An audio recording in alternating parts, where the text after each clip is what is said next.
Romance of the Three Kingdoms, Chapter 83. Our first major moment here, it's just brimming with defiance and tragedy. It revolves around one of the legends, one of the 5 tiger generals, Huangzong. The catalyst for his final battle is quite telling, isn't it? About leadership, pride, the dynamics within an army. Liu Bei, maybe without thinking, just casually remarks that old generals are useless. Oof, yeah. Now imagine hearing that if you're a 77-year-old veteran like Huangzong, still sharp, still full of fight. Right. It must have just stung. It absolutely ignited his immense pride. He immediately fires back, claiming he still eats 10 caddies of meat, can draw a 2-stone bow, and rides a 1,000 light horse. Yeah. Basically saying, I'm not old yet. Mm-hmm. And then he charges into battle, not just for victory, but you feel like he's really out there to prove his worth. And he does initially. Oh, absolutely. Initially, he's unstoppable. He single-handedly challenges the Wu general Pan Zhang and then swiftly dispatches Pan Zhang's subordinate Shi Ji in less than 3 bouts. 1 saber stroke. Incredible skill, especially for his age. It really is. His actions were certainly magnificent, yeah. But what's revealed here, I think, is a profound insight into leadership's unintended consequences. Huangzong's tragic end. It isn't just about an aging warrior meeting his match. It's a stark reminder, isn't it? How a leader's careless words, even a seemingly minor slight like Liu Bei's, can inadvertently weaponize a warrior's pride. That's a great way to put it. And this turns individual glory into, well, strategic vulnerability. Even the greatest martial skill, which Huangzong clearly had, can't overcome that ultimately. Despite those initial wins, he gets ambushed. It's a coordinated trap. Pan Zhang, Zhu Tai, Han Dang, Ling Tong. The whole gang. Pretty much. And it's Ma Zong's arrow hitting his shoulder that proves fatal. It just underscores that even legendary heroism can be undone by maybe a psychological wound combined with strategic cunning. It's really heartbreaking when you think about it. He's brought back to Liu Bei's camp. And in his final moments, his words just speak volumes about his loyalty, his perspective. He tells Liu Bei, I am but a warrior, fortunate to meet your majesty. I am 75 years old. My life is full enough. I hope your majesty will protect your body to achieve the central plains. Wow. And then he dies. Liu Bei's grief was immediate and profound. He blamed himself, didn't he? Completely. Lamenting 5 tiger generals, 3 are now gone. I still cannot avenge them. How painful. This moment really makes us ask, what's the true personal cost of war? Even for an emperor calling the shots. I mean, Liu Bei commands vast forces, but his personal attachments, his sense of responsibility for his comrades' deaths, it creates this heavy emotional burden. Yeah. It highlights how even a ruler at the absolute pinnacle of power can feel immense personal failure and pain. And that shapes his future actions, in deeply personal ways. And those personal losses only seem to stoke Liu Bei's fire, make him more unyielding. He takes direct command of the campaign, advancing with this overwhelming force 8 armies, water and land, right towards shouting. This isn't just military calculation anymore. No, it's explicitly a personal vendetta led by the emperor himself. His confrontation with the Wu generals Han Dang and Zhu Tai, you can feel the rage. He doesn't mince words. He's shouting at them, "You Wu dogs, you injured my brothers. I swear not to stand with you under the heavens." Wow. That's raw. That raw personal fury wasn't just his, it became the driving force, almost unstoppable for his whole army. And what's really striking here is how this intensely personal quest for vengeance, this crucible of war, paradoxically becomes the proving ground for the next generation. Ah, the tiger cubs. Exactly. Guanxing, Guan Yu's son, and Zhang Bao, Zhang Fei's son, they step up. Zhang Bao, with his thunderous voice, apparently intimidates the Wu general Xie Shun before killing him with a single spear thrust. Just like his father. And Guanxing, swift and decisive, avenges his father by killing Zhou Ping. Their actions aren't just about skill. They underscore this powerful narrative of legacy, right? The continuation of an oath through generations. Solidifying that idea that the spirit of their legendary fathers lives on. Precisely. And Liu Bei, seeing this, seeing his oath carried forward, proudly declares, Tiger father has no dog sons. A powerful moment. Yeah. Fierce pride amidst all that carnage. Yeah. Yet, as this relentless campaign pushes on, the fog of war, well, it can claim anyone on either side, suddenly, unexpectedly. And for Wu, this meant the abrupt end of a really celebrated general under pretty unceremonious circumstances. You're talking about Gan Ning. Gan Ning, yeah, a renowned Wu general, known for his ferocity, his charisma. But when the Shu forces arrived, he was actually sick. on his boat. Not exactly ready for battle. Not at all. He quickly mounts up, but basically runs straight into this formidable force of barbarian soldiers led by their king, Shamoke. And the description of Shamok is intense. Face like splattered blood, prominent green eyes, wielding an iron this fearsome spiked flail. Sounds terrifying. And carrying 2 bows at his waist. A truly fearsome, almost fantastical sight. And that's exactly the point, isn't it? Yeah. Gan Ning, this general of immense renown who'd won critical victories for Wu, he meets this almost ignominious end. He wasn't beaten in some grand duel or a key battle. Yeah. He was sick, caught off guard, and shot in the head by an arrow from Shamoke while retreating. It's like that. This moment just slams home the brutal unpredictability of warfare back then. Even the most formidable, celebrated warriors could be swept away, not by a rival hero, but by illness and some unforeseen, almost peripheral enemy. It's a stark narrative choice. Emphasizes the chaos, the indiscriminate nature of war's toll. And the imagery around his death is quite dramatic, too. Dying under a large tree at Fuchimouth, with hundreds of crows surrounding his corpse. Wow. A stark, almost poetic end for such a storied warrior. But the personal vengeance quests, especially Guanxing's, they were far from over. Still burning with this singular desire to avenge his father, Guan Yu, he's relentlessly pursuing Pan Zhang, the direct murderer. Right. He chases him deep into the mountains. Gets lost as night falls. And here's where the story takes this almost unbelievable turn. It sort of blurs the lines between the physical and the spiritual. Yeah, this part is wild. Guanxing, lost, finds shelter at some remote villager's house. And inside, to his total astonishment, he finds a shrine dedicated to his own father, Guan Yu. Imagine that. He naturally breaks down, weeps, worships there. Then, later that very night, by this incredible, almost divinely orchestrated coincidence, Pan Zhang himself, also lost, also seeking shelter, knocks on the door of the exact same house. It's just masterful dramatic irony. And psychological insight, too. When Pan Zhang enters and sees this apparition of Guan Yu, described with that iconic face like a red date, phoenix eyes, silkworm eyebrows, all of it. The full Guan Yu image. He's not just terrified. The text says he's paralyzed, his divine soul dispersed. So is it a real ghost or just his guilt? That's the question, isn't it? Is it a true spirit or Pan Zhang's own tormented conscience manifesting Guan Yu's terrifying image?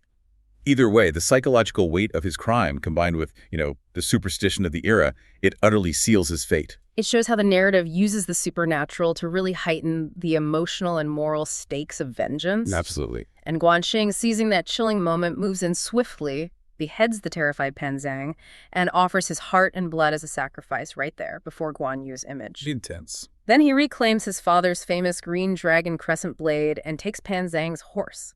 A truly satisfying, almost sacred act of vengeance for him, fulfilling that filial duty. Yeah, deeply resonant. But, the path of vengeance wasn't simple or singular. Guanxing soon runs into Ma Zong. The guy who shot Huangzong. Exactly. A skirmish breaks out. Zhang Bao arrives to help his sworn brother Guanxing, and they also encounter Mi Fang and Fu Shiren. Ah, the original betrayers of Guan Yu, now with Ma Zong. It's getting complicated. Extremely. And the situation for Mi Fang and Fu Shiren was just utterly desperate. They actually overhear their own soldiers, former Jingzhou troops, planning to kill them for betraying Guan Yu and then surrender to Liu Bei. Ouch. Trapped. Totally trapped between their past disloyalty and this looming violent retribution from all sides. It was particularly revealing here is how badly they misjudge Liu Bei. They decide, in this last-ditch effort, to kill Ma Zong themselves and present his head to Liu Bei, claiming they were forced to surrender to Wu, and now they want to atone. They're trying to play on Liu Bei's reputation for benevolence, right? Exactly. Completely misjudging the depth, the sheer all-consuming nature of his grief and anger right now. They thought a strategic re-betrayal could somehow save them. Bad calculation. Liu Bei's response is just furious. Cuts right to the heart of his code of loyalty. He completely rejects their plea, basically roaring, "Why didn't you come ask for forgiveness earlier? Now when you're in danger, you use cunning words to save your lives. If I spare you, how can I face Guan Yu and the underworld?" No escape there. None. And the execution that follows, it's not just brutal, it's ritualistic. It's an act of imperial terror designed to send an absolutely unequivocal political message. Yep, describe that. It's horrific. Liu Bei orders Guanxing to strip Mi Fang and Fu Shiren naked, make them kneel before Guan Yu's spirit tablet. And then Guanjing personally dismembers them with a knife as a sacrifice to his fallen father, Guan Yu. This isn't just personal satisfaction for Liu Bei or Guanxing. It demonstrates how a ruler's deepest emotional wounds can be leveraged, weaponized almost, to forge a political message so brutal it reshapes alliances and strikes fear into entire populations. It's a terrifyingly clear warning about betrayal. Absolutely. An unforgivable crime with an unforgettable punishment, establishing a terrifying precedent. And it wasn't solely about Guan Yu either. Zhang Bao, just as emotional, just as driven by filial duty, then pleads for vengeance for his father, Zhang Fei. Right, because Zhang Fei's killers were still out there. Exactly. And Liu Bei, still consumed by his oath, by this escalating cycle of retribution, promises to conquer Jiangnan and capture Zhang Fei's killers, specifically for Zhang Bao to personally execute. So the personal vengeance is now explicitly part of the imperial strategy. Baked right in. This overwhelming campaign, fueled by imperial rage and personal loss, had this profound, unsettling impact across the region. Liu Bei's prestige shook the Southland, apparently filling the people of Jiangnan with palpable terror. You can imagine, Sun Quan, the king of Wu, must have been terrified himself. He was. He convenes his ministers for urgent advice. What do we do? And this moment forces us to look at the strategic calculus needed to de-escalate a conflict fueled by such deep personal grievances. Buzi, one of Sun Quan's counselors, offers some remarkably pragmatic, really shrewd advice. What was it? He identifies Liu Bei's true targets, not just territory, but specific people. Lu Meng, Pan Zhang, Ma Zong, Mi Fang, Fu Shiren, the ones directly responsible for Guan Yu's death or betrayal. And points out. Most of them are now dead. The only remaining targets of Liu Bei's personal vendetta are Fan Jiang and Zhang Da, the assassins of Zhang Fei. Ah, so isolate the remaining personal grievance. Exactly. It demonstrates this sophisticated understanding that the war, at its core, was driven by specific emotional demands, and therefore maybe it could be appeased by addressing those specific demands. So the proposed peace offering was huge, wasn't it? A real testament to Sun Quan's desperation. Massive concession. They offered to capture Fan Jiang and Zhang Da. Send Zhang Fei's head back to Liu Bei in his sandalwood box. Return the entirety of Jingzhou province. Send Lady Sun Bei's wife and Sun Quan's sister back. And propose a joint alliance against their common enemy, Wei. Wow. That's basically giving Liu Bei almost everything you could possibly want, short of Wu's complete surrender. Must have been incredibly difficult for Sun Quan to even consider. Absolutely. Liu Bei's relentless quest for vengeance. It starts grimly. It's the arrival of his sworn brother Zhang Fei's severed head. It arrives along with the captured assassins, Fan Jiang and Zidak. Oh, brutal. How did Liu Bei react when he saw that? The text says he clutched his hands to his forehead, weeping loudly, just overcome with sorrow and, well, absolute rage. And it didn't stop there, did it? There was immediate retribution. No, it didn't. Liu Bei ordered Zhang Bao, that's Zhang Fei's son, to personally oversee a spiritual tablet for his father. But then came the really gruesome part. Right, the execution. Zhang Bao executed Fan Jiang and Zhang Da with 10,000 cuts. It's this horrific process, Ling Ji, a slow public execution meant to inflict maximum suffering. A ritual act, then, to appease his father's spirit. Exactly, a public display of vengeance. But even that didn't satisfy Liu Bei's fury. So Wu tries to step in. They sense an opportunity or maybe danger. Probably both. Wu sends an envoy, Cheng Bing, trying to broker peace.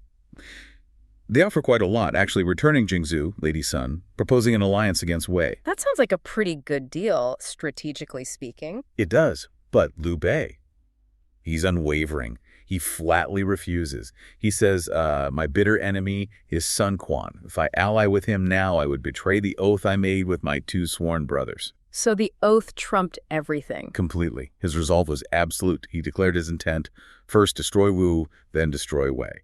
His rage was so consuming, he actually tried to execute the envoy, Cheng Bing, right there on the spot. Execute the peace envoy. Yeah, just to sever all ties with Wu. It was only the desperate pleas from his own officials that stopped him. Cheng Bing barely got out of there alive. And he reported back to Wu, obviously. He did. He reported Liu Bei's unyielding determination.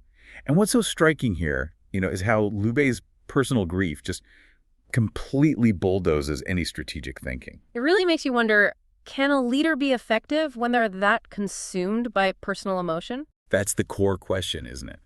It's a timeless warning. Unchecked emotion can be a leader's biggest blind spot, overriding even the soundest strategic advice. Okay, so Liu Bei's war machine is rolling. How's Sun Quan reacting back in Wu? He must be worried. Deeply alarmed. Hearing about Liu Bei's refusal, his absolute determination to destroy Wu, Sun Quan is, well, he's at a loss. He doesn't have a clear path forward. And his usual top generals weren't available. Right. His most renowned commanders were either gone or tied up elsewhere. He needed someone brilliant, but the obvious choices weren't there. And that's when Kanzei steps up. Precisely. Minister Kanzei comes forward with a really bold recommendation, Lu Xun. He calls him the pillar supporting the heavens. I praise. What was the basis for that? Kanzei emphasized Lu Xun's past genius, specifically pointing to his cunning role in defeating Guan Yu and taking Jingzhou back. He basically put his entire reputation on the line. But not everyone agreed, right? This must have caused some friction. Oh, definitely. This sparks a fascinating internal conflict. The veteran officials, powerful figures like Zhang Zhao, Gu Yong, Lai Zi, they immediately objected. What were their objections? They dismissed Lu Xun, called him a mere scholar, too young, low in prestige. They just couldn't believe he'd be any match for a seasoned campaigner like Liu Bei. It's that classic resistance, isn't it? The old guard pushing back against new blood. Exactly. Yeah. But Kanzei was absolutely resolute. He defended Lu Xun vehemently. He even went so far as to offer his entire family as collateral for Lu Xun's success. His whole family. That's an incredible pledge. That shows some serious conviction. It really does. And despite all these strong objections, Sun Quan makes his decision. The text says he already knew Lu Xun was an extraordinary talent. So Sun Quan saw something the others didn't, or maybe was willing to take a risk they weren't. Probably a bit of both. He summoned Lu Xun. Now, Lu Xun, Saddle Boyan, was younger, yes, but he came from a respected family and already held the rank of Zhengxi general. He wasn't a complete unknown. Just not tested at this level. Right. Untested in supreme command. So, when Lu Xun humbly accepts the appointment, he immediately voices a very practical concern. How is he going to control these older, established generals? A legitimate worry. How did Sun Quan handle that? Very decisively. Sun Quan understood the potential for sabotage, or at least non-cooperation. He handed Lu Xun his personal sword. Symbolism, but more than that. Much more. He gave him supreme authority with a chilling mandate. If anyone disobeys your orders, execute them first and report later. Wow, no ambiguity there. Execute first, ask questions later. Exactly. It was a crystal clear signal to everyone, from the lowest soldier to the highest general. Disobey Lu Xun and you answer to Sun Quan directly, potentially with your life. And they formalized this. They did. Kam Zun suggested an elaborate ceremony to really cement Lu Xun's authority. They built an altar, gathered all the officials. Made it official, public. Very public. Lu Xun was formally invested as Grand Commander. He's given the white yak-tail banners, the yellow battle axes, seals, military tallies, all the symbols of command. And what was his official area of responsibility? Sun Quan appointed him to command all forces in the Jing and Chu regions, strategically vital areas, plus 6 commanderies, 81 prefectures. Unprecedented authority for someone seen as just a scholar. And Sun Quan had a final word on this. He did. A very powerful declaration. Within the women's quarters, I am the master. Outside, the general commands. Total delegation of military authority. Absolutely. It's really a masterclass in leadership from Sun Quan here. Identifying talent, empowering it even against internal resistance, and then using both personal trust, the sword, and formal ceremony to legitimize that authority and try to hit off factionalism. It makes you think about introducing new leadership in any organization, right? Especially when they break the mold. It's always a challenge getting buy-in from the established players. Definitely. The old guard often resists. Sun Quan tackled that head-on. Okay, so Lu Xun has the authority. He has the symbols. What's his first move? He immediately deploys. He sets out with his escorts, Xu Sheng and Ding Feng, and starts mobilizing forces, both land and water. He doesn't waste time. And how did the veteran generals react when the news actually reached them in the field? People like Han Dang and Zhu Tai. They were, the text says, greatly surprised. They apparently exclaimed, how could the Lord make a mere scholar the commander of all troops? This total disbelief and skepticism. You can feel the resentment already building. Palpable. So when Lu Xun arrives at the main war tent, his first task is internal.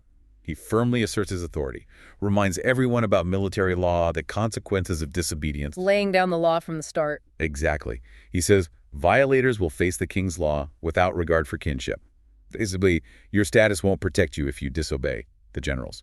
They just sat there in silent resentment. So his first battle, in a way, was with his own officers. Pretty much. He had to win their obedience, if not their respect, right away. And did they test him immediately? Oh, yes.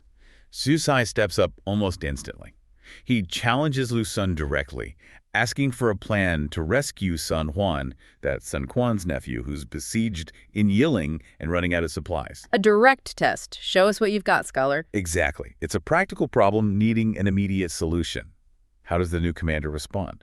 And what was Lu Xun's response? It was completely counterintuitive, totally defying their expectations of aggressive action. He calmly replies that Sun Huan is a capable leader, that he'll hold his ground just fine. There's no need for a rescue now. No need. His garrison is running out of supplies. Lu Xun's view was strategic. He basically said Sun Huan would emerge victorious after Shu was defeated. Focus on the main enemy first. That must have sounded like madness to the veterans. It did.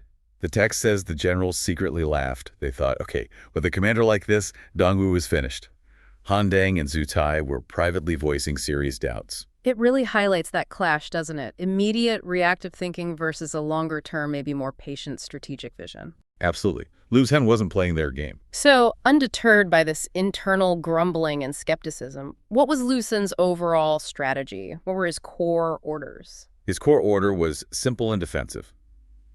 All generals were to guard their checkpoints, firmly hold the strongholds, and not engage the enemy lightly. Hold the line. Don't attack. Wait. Exactly. A patient defensive strategy, completely at odds with the aggressive nature of these veteran Wu generals. And how did they take that order? Predictably not well. Many openly mocked what they saw as cowardice. Some didn't strictly follow the orders. So Lu Xun had an enforcement problem. He did initially, but he wasn't going to let it slide. He confronted them again. This time, he drew his sword, Sun Quan's sword. Bringing out the symbol of ultimate authority again. Right. He reiterated his mandate from Sun Quan. He even explained why he thought he was chosen for his ability to endure humiliation and bear heavy burdens. He wasn't afraid to look weak if it served the larger strategy. That takes a certain kind of confidence, actually. It does. And then he threatened execution, again, for disobedience. The generals backed down, but they withdrew, simmering with anger. Okay, so that's the situation in the Wu camp. Meanwhile, what's happening with Liu Bei? He's got this massive army out. Massive. 40 camps stretching 700, that's over 250 miles from Shaoding to Chuanku. A huge deployment. He hears about Lu Xun's appointment and his defensive posture. What does he make of Lu Xun? Does he get any advice? He asks about him, and his advisor Ma Liang gives him a warning. Ma Liang points out that yes, Lu Xun is young, but he's talented and cunning. He reminds Liu Bei that Lu Xun was instrumental in the capture of Jingzhou. The very event that fueled Liu Bei's vengeance in the first place. Exactly. But Liu Bei is just blinded by grief and, frankly, overconfidence by this point. He dismisses the warning. Completely. Calls Lu Xun a mere youth. He's furious about his brother's death and vows to capture this upstart. He boasts, "I am experienced in warfare. How could I be inferior to a yellow-mouthed child?" Famous last words, perhaps? Well, it certainly shows his mindset. He then personally leads his vanguard to attack various passes, trying desperately to provoke Lu Xun into a decisive battle. Trying to force Lu Xun's hand. Right. And when Han Dang reports Liu Bei's aggressive moves, Lu Xun actually rides out to observe the Shu forces himself. He sees the sheer scale of Liu Bei's army. And Han Dang wants to attack immediately. Of course. Han Dang urges an immediate attack. Yeah. But Lu Xun forbids it. Again. Still sticking to the plan. What was his reasoning this time? He explained that Shu's morale was sky high after all their initial victories. Attacking them head-on now would be foolish. Wu must hold the high ground, guard the strongholds, and not sally forth. Patience. He had something else in mind. He did. He specifically predicted that Liu Bei, frustrated by being unable to provoke a battle, would eventually have to move his camps. He anticipated Liu Bei would move them into forests and mountains. Why would that be significant? Because that would be the moment Lu Xun was waiting for. He said at that point he would defeat them with a strange stratagem. He was playing the long game, waiting for Liu Bei to make a critical error. It's this fascinating clash, conventional warfare, meet force with force, versus strategic patience, waiting for the opponent to overextend or make a mistake. Precisely. Waiting can be a powerful weapon. Which brings us, I suppose, to Liu Bei's next big move. Does he fall into the trap? He walks right into it. This leads us to Liu Bei's colossal strategic blunder. As spring turns into summer, the weather changes. It gets hot. oppressively hot. General Feng Shi reports that the Shu army, camped out in the open plains, is suffering terribly from the heat. And crucially, they lack easy access to water. Morale starts to dip because of the conditions. So a logistical problem forces his hand. Exactly. This was the opening Lu Sun had been anticipating, though perhaps not exactly how he imagined. Liu Bei, ignoring past warnings about Lu Sun's cunning, orders all 40 camps to move. Where does he move them? From the exposed open positions into dense forests near streams and rivers, trying to escape the summer heat.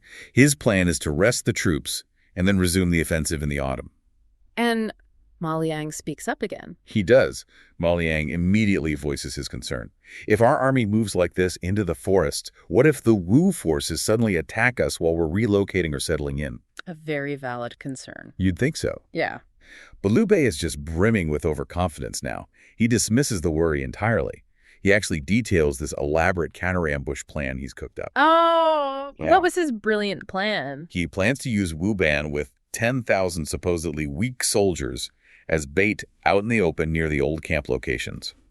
Meanwhile, Liu Bei himself will hide with 8,000 elite troops in nearby valleys. Okay, a classic bait and ambush. That's the idea. If Lu Sun attacks Wu Ban will pretend to be defeated and retreat, luring Lu Sun to the valleys where Liu Bei's hidden troops will ambush them and cut off their retreat. And how did his officers react to this plan? Oh, they loved it. Eager to please their commander, they praised it as divine strategy. But is it really divine strategy if it depends entirely on your opponent doing exactly what you expect, and you're ignoring warnings from your own advisor? That's the critical question, isn't it? It suggests a dangerous level of confirmation bias. He's seeing what he wants to see. Did Ma Liang try one last time? He did. Ma Liang makes a final plea. He urges Liu Bei to at least consult Zhuge Liang, who is off inspecting passes against Wei. He even quotes that ancient wisdom: listen to all sides and be enlightened. Listen to one side and be misled. Solid advice. Did Liu Bei listen? Not really. Still utterly confident in his own military genius, he reluctantly agrees to let Ma Liang draw maps of the new camp locations, the ones in the forests, and take them to Zhuge Liang. But he demands a swift report back. Ma Liang leaves, clearly filled with dread. So the army moves into the forests. They do. As Liu Bei's massive army relocates into these shady, wooded areas near streams, Wu spies immediately spot the movement. And they report it. Instantly, they reported straight to Han Dang and Zhu Tai. And what's the reaction? They are greatly delighted. This is exactly the kind of vulnerability they've been looking for. They rush to inform Lu Sun, urging him, finally, to attack the now seemingly vulnerable Shu army. This is it, the aha moment you mentioned. This is absolutely it. Liu Bei, driven by that potent cocktail of revenge and overconfidence, makes the exact move Lu Sun predicted and was patiently, strategically waiting for. Moving into the forest. Moving into the interconnected, flammable, difficult-to-maneuver forests. It just perfectly highlights the critical difference between a leader who listens, who adapts, and one who tragically believes they know it all.